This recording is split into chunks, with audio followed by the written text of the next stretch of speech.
5ই আগস্টের পর রাজনৈতিক শক্তিগুলো দুই ভাগে বিভক্ত হয়ে গেছে।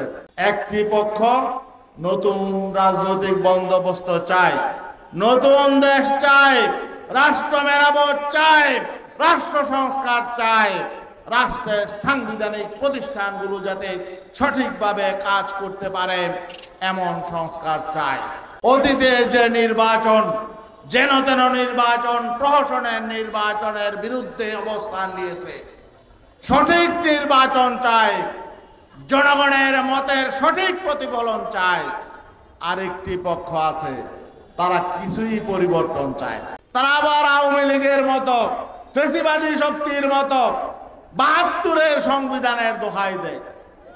তারা নতুন রাষ্ট্র চায় না, সংস্কার চায় না, নতুন নির্বাচন ব্যবস্থা চায় না, নতুন রাজনৈতিক ব্যবস্থা চায় না, নতুন বন্দোবস্ত চায় না।